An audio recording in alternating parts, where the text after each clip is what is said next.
قانون اور ضابطے مقرر کیے اس کے تحت ہی کام کرے گا. تو پہلی بات تو یہ ہے کہ عمل کے بغیر جو دعا کرتا ہے وہ ایسی بندوق سے فائر کرتا ہے جس کا ٹریگر ہی نہیں, گھوڑا دبانے کے لیے نہیں, اندر گولی نہیں, کچھ نہیں, وہ کوئی فائدہ نہیں, بیکار دعا. اور دوسری بات میں نے کہی تھی اخلاص, کہ دل میں پوری طرح یقین ہو کہ اللہ کے سوا میرا کام کوئی نہیں کر سکتا. اگر تھوڑا بہت ہی وہم ہے نا کہ کہیں اور سے بھی میری مدد ہو سکتی ہے, میری دعائیں سنتے اللہ پھر دھتکار دیتا کہ جہاں سے چاہتا کرا لے. اور ایسے لوگ دیکھیں ساری عمر درباروں پر دھکے کھا کرنا, جب اولاد نہیں ہوئی میں نے دیکھا آخر میں مانے ہیں کہ جو اللہ کرے. میں پہلے ہی مان لیتے کہ جو اللہ کرے, اللہ کے چاہے بغیر کیا ہونا. تو اللہ سے مانگے, ایک در پہ بیٹھ, گھر ہے توکل کریم پر, اللہ کے فقیر کو پھیرا نہ چاہیے. جو اللہ کے دروازے کا فقیر ہے اس کو پھیرا لگانے کی کیا ضرورت ہے کہ اس دروازے پر جائے, آرام سے بیٹھ جائے. ہونا ہے تو یہی ہوگا, نہیں ہونا تو کوئی مانگ کا لال نہیں دے سکتا کوئی. وعلیکم السلام ورحمۃ اللہ. جی اپنا میں مولانا صاحب سے پوچھنا چاہتا ہوں, جن کے پاس کھانے کو تو ہر چیز ہے مگر فطرانہ دینے کے لیے کوئی چیز ان کے, وہ کیا کریں, روزے میں رکھے ہوئے انہوں نے نہ کوئی فطرانہ نہ دیں. جن کے پاس اتنا نہیں ہے کہ وہ اپنا گزارا چلا سکیں وہ فطرانے کے چکر میں نہ پڑیں, بلکہ اگر کوئی دوسرا آدمی انہیں فطرانہ دے تو لے لیں اور عید اپنی آرام سے منائیں. کہ وہ اپنے پر ایسا بوجھ لادنا ہے جو اللہ رسول نے نہیں ڈالا. یہ ویسے بتایا گیا کہ گناہ فطرانہ نہ ہو گناہ ہے, یہ بعض آتا کرتے ہیں. بالکل غلط باتیں کہتے ہیں, کوئی وبال نہیں, کوئی گناہ نہیں. جن میں ہمت اور طاقت ہے وہ نہ دیں تو قصوروار. بہت بہت شکریہ. جن بیچاروں کا اپنا گزارا تنگ ہے وہ کیوں دیتے پھرے. ٹھیک ہے, قبولیت دعا کی بات تو ہوگی. یہاں ایک ضعیف روایت بیان کر دیتے ہیں نا بہت سے علماء کے, فقیر پر بھی فرض ہے, غنی پر بھی, غنی کو اللہ اجر دے گا, فقیر کو دوبارہ اللہ لوٹا دے گا دوسرے کے ہاتھ سے. جی السلام علیکم ورحمۃ اللہ. کوئی حدیث نہیں صحیح ہے. جی بھائی. اچھا محترم, پوچھنا میں نے یہ تھا کہ خون نکلنے یا کسی کو بلڈ دینے سے جو ہے, جو لوگ دیتے ہیں فی سبیل اللہ جیسے بھی, اسے روزہ تو نہیں ٹوٹتا؟ نہیں, خون نکلنے سے روزہ کیوں ٹوٹے گا؟ وہ حضرت ابن عباس رضی اللہ تعالیٰ عنہ فرماتے تھے کہ روزہ تو ٹوٹتا ان چیزوں سے جو اندر جائیں, جو باہر آئے ان سے کیا روزہ ٹوٹنا.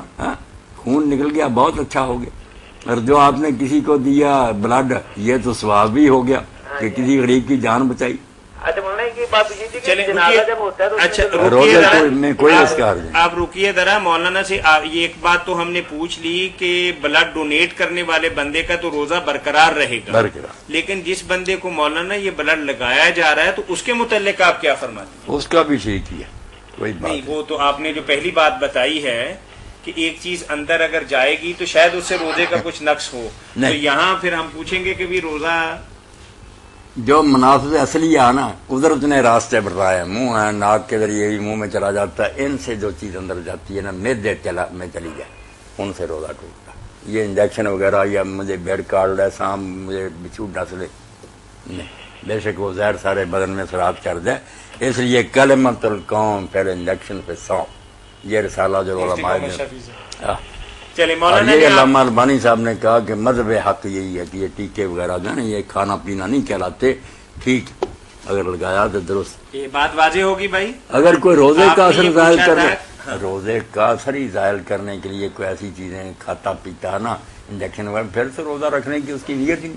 اس بدماش کو کیا ملے گا؟ جو واقعی بیمار ہے اپنی بیماری کے علاج کے لیے کراتا ہے. ٹھیک ہے, چلیں اب پوچھ لیں. جی آپ کیا پوچھ رہے ہیں؟ جنازے میں جو میت کے پیچھے جو لوگ جا رہے ہوتے ہیں آگے یا پیچھے, تو اونچی آواز سے کلمہ پڑھ رہے ہوتے ہیں, تو یہ کئی دفعہ سنا ہے کہ اونچا پڑھنا چاہیے یا ایسا پڑھنا چاہیے؟ مولانا خاص طور پر جب کندھا بدلتے ہیں نا تو پھر باواز بلند اس وقت یہ رائج ہو گیا کہ کلمہ شہادت بس یہ نیا ہی دین لوگوں نے نکال لیا. نہ فقہ میں ہے نہ حدیث میں کچھ نہیں ہے. اس کو بدعت کہنا چاہیے. اگر کوئی پڑھنا چاہتا ہے تو خاموشی سے آہستہ آہستہ اپنے دل میں پڑھتا جائے لا الہ الا اللہ لا الہ الا اللہ, ورنہ پڑھنے کی کیا ضرورت ہے؟ ہر موقع کا علیحدہ علیحدہ کام ہوتا ہے. جنازے کے ساتھ چلتے وقت تو بہتر بات یہ ہے کہ سر جھکا کر لوگ یہ سوچتے جائیں کہ شاید اس کے بعد میری باری آ جائے. مراقبہ کرے, پڑھنے میں لگے ہوئے جیسے شغلت ہو رہی کلمہ شہادت پہلوانوں کی طرح وہ نا دنگل کرتے لڑکے. سوچنا چاہیے اس وقت پڑھنے کی بجائے نا سب کو اپنی موت کا تصور کرنا چاہیے کہ شاید میرا ہی نمبر اس کے بعد ہو. اگر کوئی غلطیاں توبہ کروں بعض ہم اچھا مولانا سوال تو نہیں ہے، ویسے ہی ایک بات آپ سے گزارش کرنی تھی مولانا کہ سارے وہ عالم وغیرہ اکثر اعتکاف میں بیٹھتے ہیں، دارالقادری بھی، تو اگر آپ بھی ہوں تو پھر ہمیں بھی موقع ملے آپ ادھر بیٹھنے کا. میں اعتکاف پر بیٹھ جاؤں کہ اتنی خلق خدا کو جو نفع پہنچا رہا ہوں اللہ قبول فرمایا ہماری کوشش ہے. کیا بنے گا اس کا؟ مسجد میں تو ایسا ہوگا نا کہ 5 نہیں تو 10 بندے آ جائیں گے. آپ 2-4 میرے گرد بیٹھ جائیں گے اور مجھے تنگ کرتے رہیں گے، پوچھتے رہیں گے، باقی اتنی مخلوق بیچاری جب محروم ہو جائے گی. یہ تو مولانا کا تو ہمہ وقت یہ اعتکاف ہے نا، میرا ہمہ وقت. لیکن اگر کوئی اسے پبلش کیا جائے کہ مولانا بیٹھ رہے ہیں اعتکاف میں تو میرے خیال میں آپ یہ بھی جانتے ہیں کہ میں پورا مہینہ اعتکاف میں ہوں کہ صبح سے آ جاتا ہوں مسجد میں اور 4 بجے تک وہیں بیٹھا رہتا ہوں، کہیں نہیں. 4 بجے کے بعد یہاں وہاں لوگ آ رہے ہیں، فتوے رہ رہے ہیں، مسائل. کریمیہ مسجد. ہاں بالکل، سارا دن وہیں رہتا ہوں. حال پر جو ہے رمضان میں تو مولانا کے جو دن ہے نا ہمہ وقت مصروفیت کے دن ہے. صحیح مولانا. اب مطلب کسی نہ کسی فیلڈ کا کوئی نہ کوئی بندہ ہر وقت مولانا. اب کئی محب مخلص صاحب جیسے دعوت افطاری کی جیسے میں نے کہا یار افطاری کی دعوت میں کیا قبول کروں، فتاوی آن لائن ختم ہوتا تو وقت ہو جاتا افطار کا. اور پھر اس میں یہ ہے کہ اگر مولانا بیٹھ بھی گئے تو آپ لوگ تو مولانا کو چٹ سوال سے تلاوت بھی نہیں کرنے دیں گے، ذکر اذکار بھی نہیں کرنے دیں گے، پھر وہی مسائل. تو کیوں قید ہو کے مسائل بتانے کی بجائے آزادی کے ساتھ اور بہت زیادہ لوگوں کو اور بہنوں اور بھائیوں کو مسائل بتائے جائیں؟ تو آپ بتائیے کون سا طریقہ. ایک بات آپ نے بیٹا اعتکاف کی پوچھی جو علماء نے لکھ لیا کہ اس دور میں اعتکاف جو ہے نا مکروہ ہے. انہوں نے کوئی غلط بات نہیں کہی، یہ بن گیا تماشا کہ اکٹھے ہو جاتے ہیں لڑکے، باتیں کرتے رہتے ہیں، ہنستے رہتے ہیں، اور کئی لوگ اخبار منگواتے ہیں، پڑھتے رہتے ہیں، کئی جو ان کے پاس موبائل ہوتے ہیں وہ گھر والوں سب کیا ہے کچھ نہیں. اسی لیے مولانا عبد الماجد درجہ بازی کرنا بہتر ہے یار نہ بیٹھا کرو جب تک اس کے آداب کا خیال نہیں رکھتے، نفع کی بجائے نقصان ہوگا. پھر اب بات تو جو امام مالک رحمۃ اللہ علیہ نے کی وہ تو کہ اس زمانے میں درس دینا، فقہ اور حدیث کی کتابیں پڑھنا بھی اس کو انہوں نے ناجائز کر دیا کہ تم مسئلوں میں پھنسے ہوئے. اگر اعتکاف کرنا صرف قرآن تلاوت کرو اور ذکر، اس کے علاوہ کچھ نہیں تم پڑھ سکتے. کیسی بات کی امام مدینہ نے کہ یہ مسئلے مسائل پھر بحث ہیں کہ فلاں امام یہ کہتا، فلاں روایت یہ، صرف قرآن تلاوت کرو اور نمازیں پڑھو اور ذکر، پھر پتہ چلے گا کہ واقعی دنیا والوں سے کٹ کر اب یہ نا قبر میں چلا گیا. یہ تیاری کر رہا کہ جس طرح قبر میں تنہا ہوں گا اور صرف اللہ ہی ساتھی ہوگا، اس طرح ہو گیا.